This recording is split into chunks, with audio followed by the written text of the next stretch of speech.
En esta vieja estación del ferrocarril, la historia registró a uno de los hechos más sangrientos en la vida sindical y obrera de nuestro país. El general Cortés Vargas fusiló a más de 1 millar de campesinos quienes luchaban por la reivindicación social. Esa fatídica madrugada del 6 de diciembre de 1928, 2 ametralladoras y un centenar de fusiles lanzaron sus proyectiles sobre una multitud obrera compuesta por no menos de 4.000 personas. 1 minuto de intervalo y otra descarga igual a retaguardia ahogó las voces de socorro que imploraban piedad. Niños, mujeres embarazadas, jóvenes vigorosos, hombres y ancianos cayeron asesinados por orden del general Carlos Cortés Vargas, defendiendo los intereses de la United Fruit Company y masacrando a los campesinos que exigían sus derechos en busca de una reivindicación social. El banano se originó en Asia y fue introducido a los trópicos americanos después de 1492. La geografía y las tierras del Magdalena eran aptas para la producción del banano. Para esa época, casi nadie en los Estados Unidos o en Europa había visto y mucho menos probado ese banano, considerado una fruta exótica. El estímulo inicial para la exportación del banano vino de las prominentes familias de Ciénaga y Santa Marta, quienes poseían tierras e iniciaron el desarrollo de la agricultura con el apoyo de una compañía francesa. A finales del siglo XIX y comienzo del XX, varias compañías extranjeras invirtieron en agricultura y en producción ganadera en toda la costa atlántica, especialmente en las regiones del Sinú, Mompox y todo el Magdalena. En la década del 20, Colombia entró en un despegue económico por los dineros recibidos por la separación de Panamá, indemnización que pagó Estados Unidos. Desde entonces, el café y el banano se exportaban a Estados Unidos y a Europa para compensar algunas deudas contraídas con estos países. Durante las 3 primeras décadas del presente siglo, la industria del banano se expandió rápidamente. La United Fruit Company se le conoció como la Gran Flota Blanca, ya que poseía 90 barcos de vapor que transportaban el banano a Estados Unidos y también a Europa. En Colombia, como en otras partes, las plantaciones bananeras siguieron el ferrocarril. En 1911, el ferrocarril llegó a Aracataca y en 1920 llegó a Fundación. Colombia, en la década del 20, se convirtió en el tercer abastecedor mundial de banano. Cuando se instaló la United Fruit Company en la zona bananera, contrató obreros para construir los ferrocarriles y los canales de riego, para limpiar el terreno, sembrar el banano y recolectar la cosecha.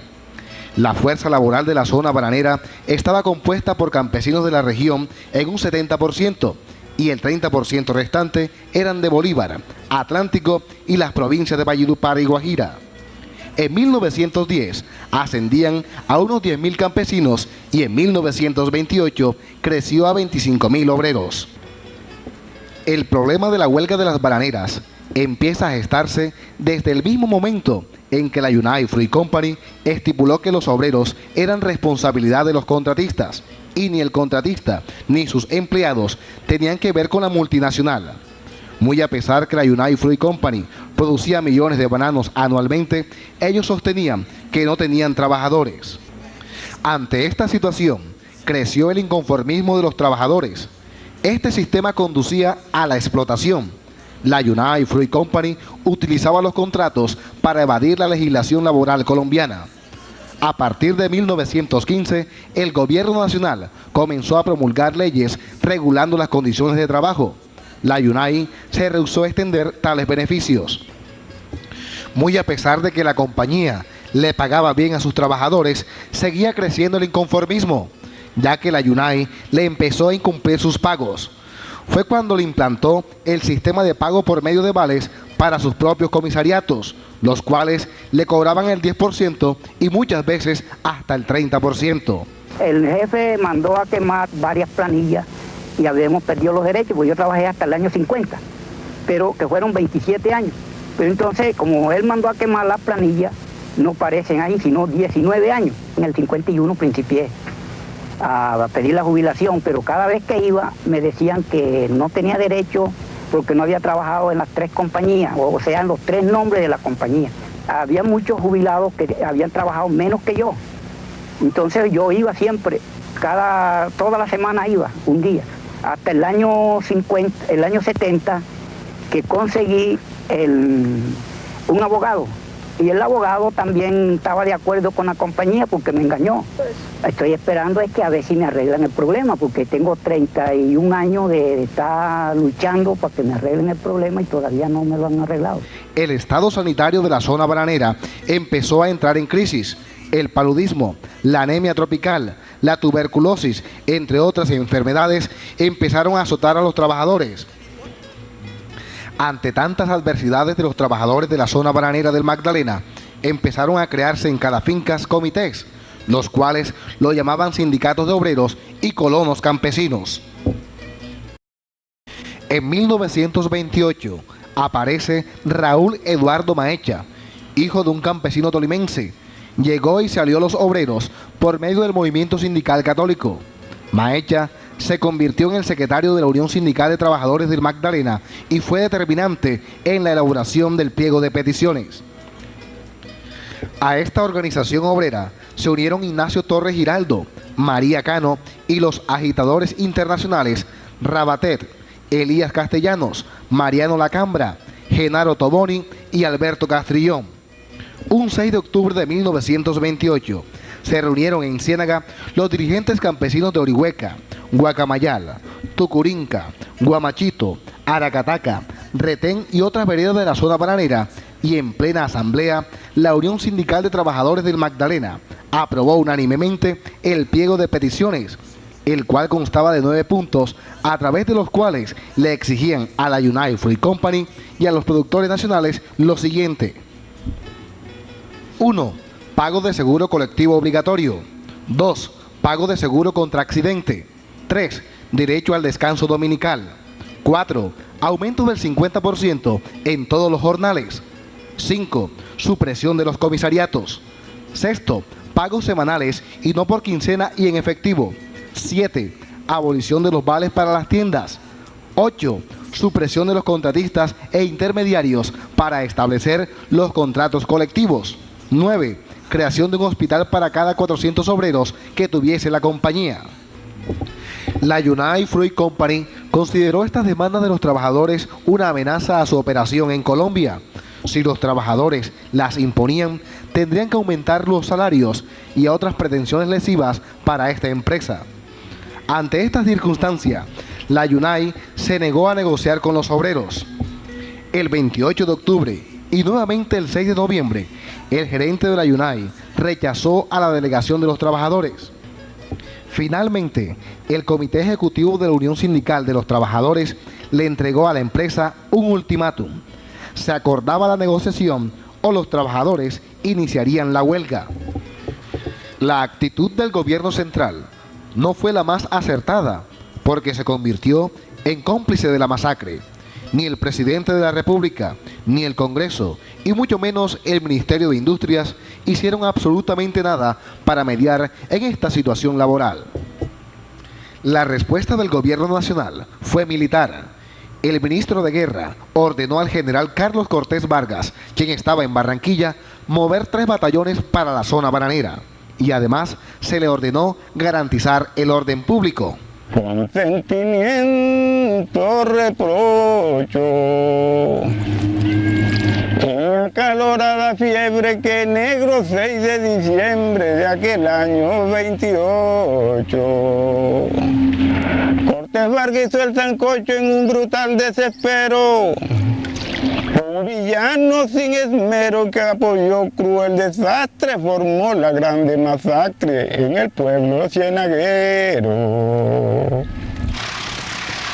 El general Vargas Cortés replegó soldados por toda la zona bananera y asumió el control del ferrocarril de Santa Marta.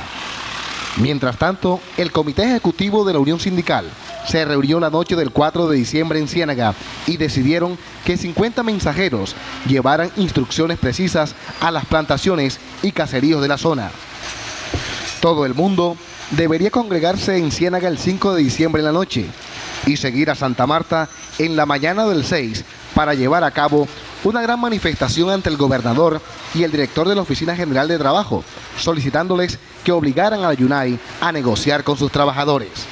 Los mensajeros cumplieron con su trabajo y al mediodía, ya casi caía la tarde, hombres, mujeres y niños comenzaron a llegar a Ciénaga. A las 2:30 de la tarde, Ciénaga parecía que estuviera de fiestas. A esa hora llegó el primer grupo de obreros de la región de Pueblo Viejo, portando un inmenso retrato del libertador Simón Bolívar y una bandera colombiana. De improviso, una banda de música en medio de la multitud que se agrupaba en la plaza del ferrocarril. En Ciénaga, la ciudad... Después, un grito sonoro de ¡Viva Colombia Libre!, salido de 5.000 gargantas, fue a perderse en el infinito a lo largo de la región. Una hora más tarde, se corrió la voz de que el gobernador y el gerente de la Yunay Fruit Company se dirigían a Ciénaga en tren especial con el fin de firmar el pacto de la multinacional aceptado por los obreros días anteriores. Todo parecía que se iba a resolver el conflicto, pero a las 5:30 de la tarde llegó otro golpe. El gobernador no vendría jamás. En ese instante, el general Cortés Vargas ordenó concentrar toda la fuerza del ejército en la estación del ferrocarril para batir a fuego a los amotinados. Durante el transcurso de la tarde del 5 de diciembre, Cortés Vargas fue incapaz de aprovisionar a sus tropas o de mantener funcionando los trenes.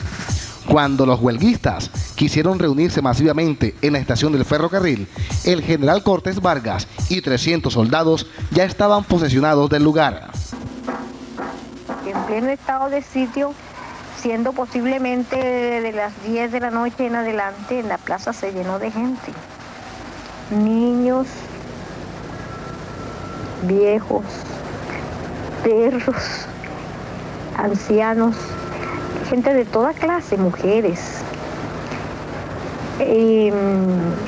Salió el batallón, después volvió y salió otro escuadrón y así fueron saliendo hasta que la placita se llenó. Mandaron más de 400 cachacos de esos con los rifles y Cortés Vargas, un hombre malísimo, con metralladoras y todo. Entonces fue arrasando con toda esa gente, matándola. Pues. Nada más se oía ese solo tromeo, uno no podía abrir la puerta, no podía asomarse a la puerta de la calle porque esos cachacos le apuntaban a uno para matarlo. No podía uno salir ni a tomar agua. El general Cortés Vargas era un hombre como reposado, ¿ves? No me atrevo a decir que fue malo. Como buen oficial del ejército cumplió con su deber, ¿comprendes?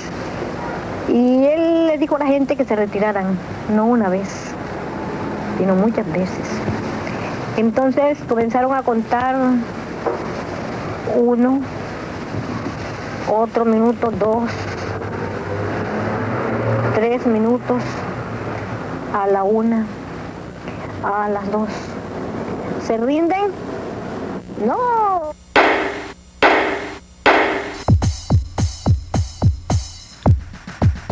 A las 11 de la noche, llegó una noticia fatídica para los intereses de los trabajadores. El decreto legislativo número 1 de 1928 declaraba la ley marcial en la provincia de Santa Marta y nombraba como jefe civil militar al general Cortés Vargas.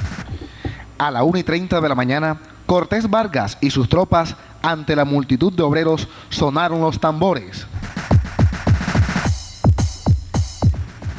300 soldados se apostaron al costado norte de la plaza del ferrocarril.